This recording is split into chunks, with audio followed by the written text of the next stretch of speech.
अर्जुन साक्षात नर ऋषि के अवतार थे।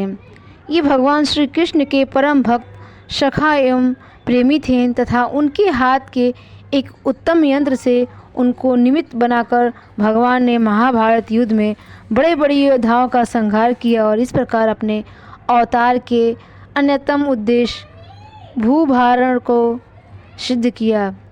इस बात को स्वयं भगवान श्री कृष्ण ने गीता के विश्व रूप दर्शन के प्रसंग में यह कहते हुए स्वीकार किया है कि ये सब तुम्हारे शत्रु मेरे द्वारा पहले ही मारे जा चुके हैं।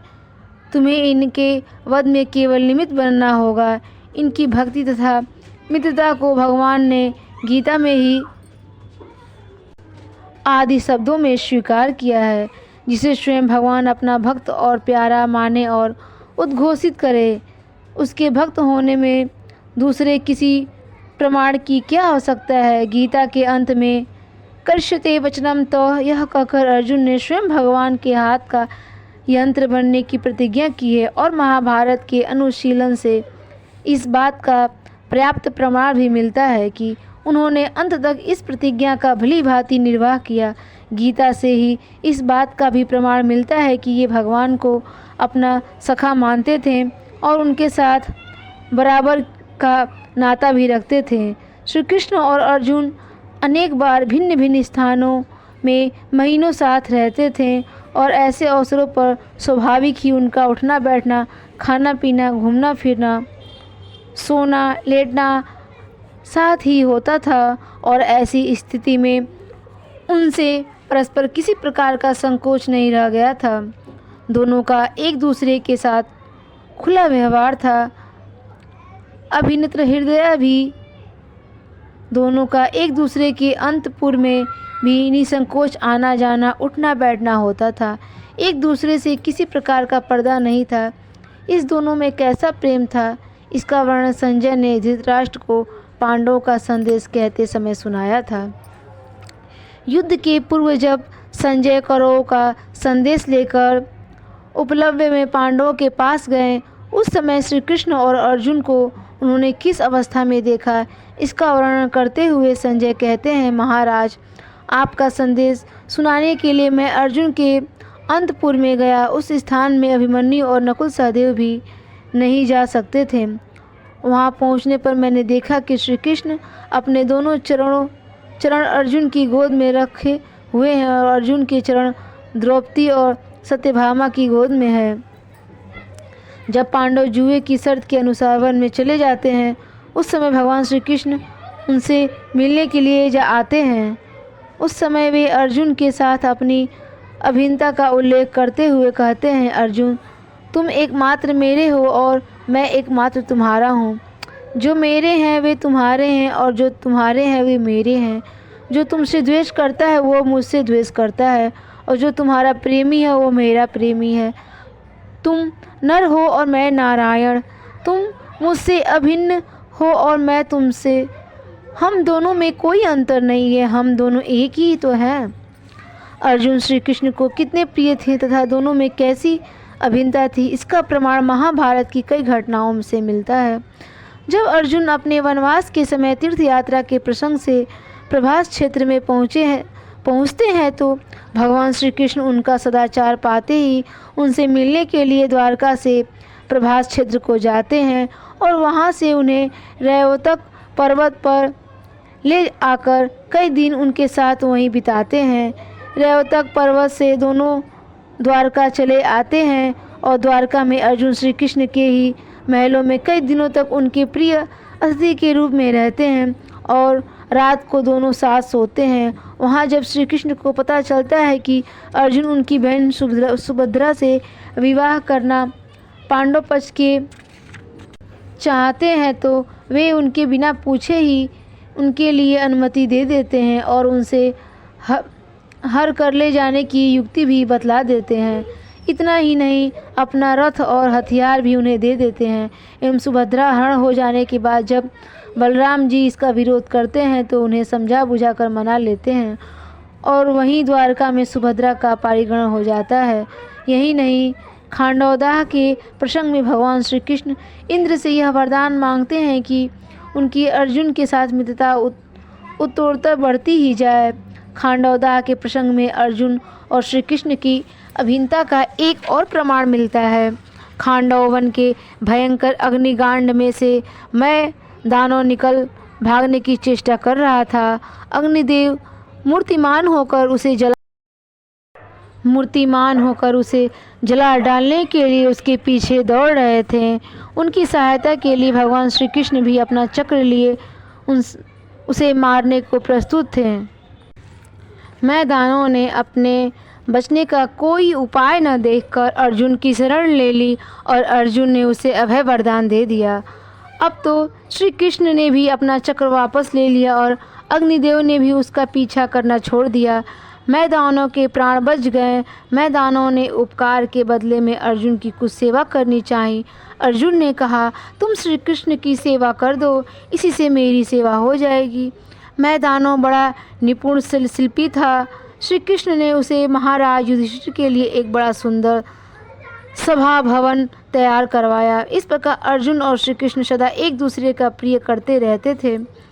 जिस प्रकार श्री कृष्ण अर्जुन को प्यार करते थे, उसी प्रकार अर्जुन भी श्री कृष्ण को अपना परम आत्मीय एवं हितु समझते थे। यही कारण था कि उन्होंने भगवान श्री कृष्ण की एक अरब नारायणी सेना न लेकर अकेले और निहत्थे श्री कृष्ण को ही सहायक के रूप में वर्ण किया। जहाँ भगवान एवं उनके ऐश्वर्य का मुकाबला होता है, वहाँ सच्चे भक्त ऐश्वर्य को त्याग कर भगवान का ही वर्ण करते हैं। श्री कृष्ण ने भी उनके प्रेम के वशीभूत होकर युद्ध में उनका सारथ्य करना स्वीकार किया। अर्जुन साथ ही साथ अपने जीवन रूप रथ की बागडोर भी उन्हीं के हाथ में सौंपकर सदा के लिए निश्चिंत हो गए। फिर भी अर्जुन की विजय और रक्षा, योग और क्षेम दोनों की चिंता सर्वसमर्थ श्री कृष्ण के कंधों पर चली गई। उनकी तो यह प्रतिज्ञा ही ठहरी कि जो कोई अनन्य भाव से उनका चिंतन करते हुए अपनी सारी चिंताएं उन्हीं पर डाल देते हैं, उनके योग क्षेम का भार वे अपने कंधों पर ले लेते हैं। कोई भी अपना भार उनके ऊपर डालकर देख ले, बस फिर क्या था। अब तो अर्जुन को जिताने और भीष्म जैसे दुरात्म पराक्रमी वीरों से उनकी रक्षा करने का सारा भार श्री कृष्ण पर आ गया। वैसे विजय तो पांडवों की पहले से ही निश्चित थी, क्योंकि धर्म उनके साथ था। जिस और धर्म उस और श्री कृष्ण, और जिस और श्री कृष्ण उस और विजय, यह तो सदा का नियम है। फिर तो युद्ध के प्रारंभ में शत्रुओं को पराजित करने के लिए अर्जुन से रणचंडी का आह्वान एवं स्तवन कराना तथा प्रत्यक्ष दर्शन करके विजय के लिए उनका आशीर्वाद प्राप्त करना, भगवत गीता के उपदेश तथा विश्वरूप दर्शन के द्वारा उनके मोह का निवारण करना, युद्ध में शस्त्र न लेने की प्रतिज्ञा की परवाह न कर भीष्म की प्रचंड बाण वर्षा को रोकने में असमर्थ अर्जुन की प्राण रक्षा के लिए एक बार चक्र लेकर तथा दूसरी बार चाबुक लेकर भीष्म के सामने दौड़ना, भगदत्त के छोड़े हुए सर्वसंहारक वैष्णव शास्त्र को अपनी छाती पर ले लेना, रथ को पैरों से दबाकर कर्ण के छोड़े सर्पमुख बाण से अर्जुन की रक्षा करना तथा अस्त्रों से जले हुए अर्जुन के रथ को अपने संकल्प के द्वारा कायम रखना आदि अनेकों लीलाएं श्री कृष्ण ने अर्जुन के योगक्षेम के निर्वाह के लिए की। भीष्म को पांडवों से लड़ते लड़ते 9 दिन हो गए थे, फिर भी उनके पराक्रम में किसी प्रकार की शिथिलता नहीं आई थी। प्रतिदिन वे पांडव पक्ष के हजारों वीरों का संहार कर रहे थे। उन पर विजय पाने का पांडवों को कोई मार्ग नहीं सूझ रहा था। महाराज युधिष्ठिर ने बड़े ही करुणापूर्ण शब्दों में सारी परिस्थिति अपनी नौका के कर्णधार श्री कृष्ण के सामने रखी। श्री कृष्ण ने उन्हें सांत्वना देते हुए जो कुछ कहा, उससे उनका अर्जुन के प्रति असाधारण प्रेम प्रकट होता है। साथ ही अर्जुन के संबंध में उनकी कैसी ऊंची धारणा थी, इसका भी पता चलता है। श्री कृष्ण बोले, धर्मराज, आप बिल्कुल चिंता ना करें। भीष्म के मारे जाने पर ही यदि आपको विजय दिखाई देती है तो मैं अकेले ही उन्हें मार सकता हूँ। आपके भाई अर्जुन मेरे सखा, संबंधी तथा शिष्य हैं। आवश्यकता हो तो मैं इनके लिए अपने शरीर का मांस भी काट कर दे सकता हूँ और ये भी मेरे लिए प्राण त्याग सकते हैं। अर्जुन ने उपलब्ध में सबके सामने भीष्म को मारने की प्रतिज्ञा की थी। उसकी मुझे हर तरह से रक्षा करनी है। जिस काम के लिए अर्जुन मुझे आज्ञा दे उसे मुझे अवश्य करना चाहिए, अथवा भीष्म को मारना अर्जुन के लिए कौन बड़ी बात है। राजन, यदि अर्जुन तैयार हो जावे तो वे असंभव कार्य भी कर सकते हैं।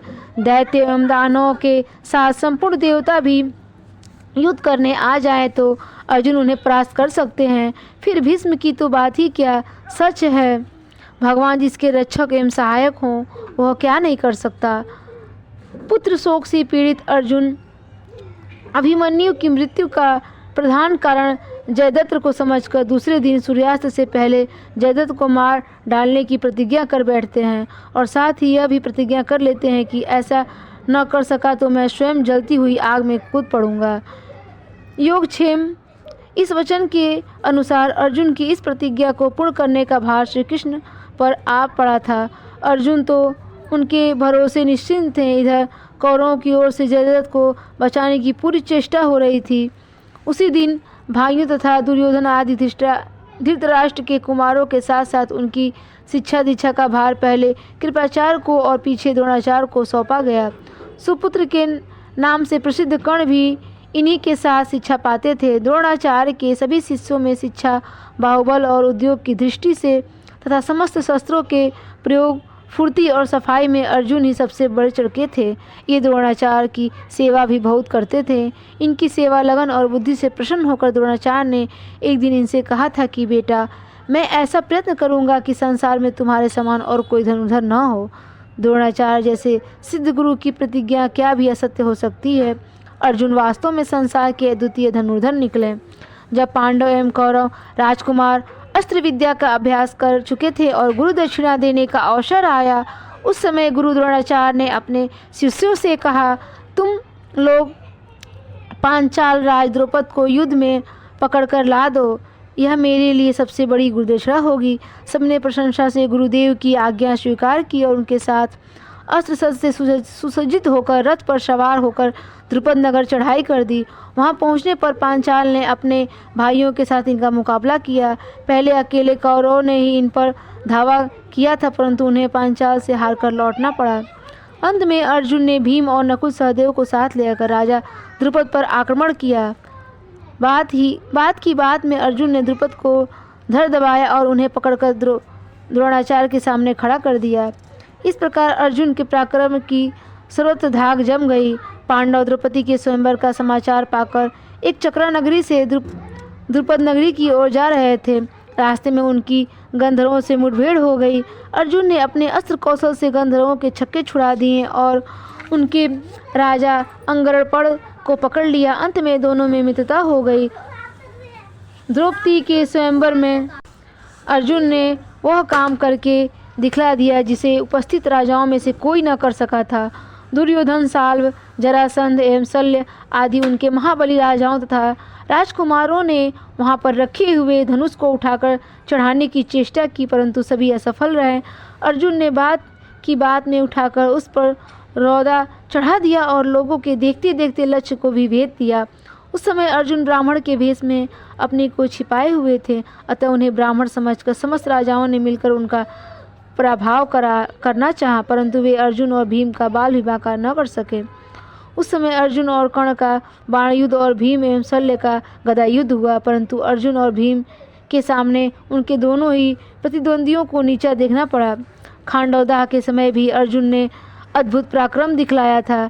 जब अग्नि देवता ने श्री कृष्ण और अर्जुन की सहायता से खांडव वन को जलाना प्रारंभ किया, उस समय उनकी गर्मी से सारे देवता त्रस्त हो देवराज इंद्र के पास गए। तब इंद्र की आज्ञा से दल मेघ उस प्रचंड अग्नि को शांत करने के लिए जल की मोटी मोटी धाराएं बरसाने लगे। अर्जुन ने अपने अस्त्र बल से बाणों के द्वारा जल की धाराओं को आकाश में ही रोक दिया और पृथ्वी पर न गिरने दिया। इंद्र ने भी अपने तीक्ष्ण अस्त्रों की वर्षा से अर्जुन को उत्तर दिया। दोनों ओर से घमासान युद्ध छिड़ गया। श्री कृष्ण और अर्जुन ने मिलकर अपने चक्र और तीखे बाणों के द्वारा देवताओं की सारी सेनाओं को तहस नहस कर डाला। भगवान श्री कृष्ण ने उस समय अपना काल रूप प्रकट कर लिया। देवता और दानव सभी उनके पौरुष को देखकर दंग रह गए। अंत में इंद्र को संबोधन करके यह आकाशवाणी हुई कि तुम अर्जुन और श्री कृष्ण को युद्ध में किसी प्रकार भी न जीत सकोगे। ये साक्षात नर नारायण हैं, इनकी शक्ति और पराक्रम असीम है, ये सबके लिए अजय हैं।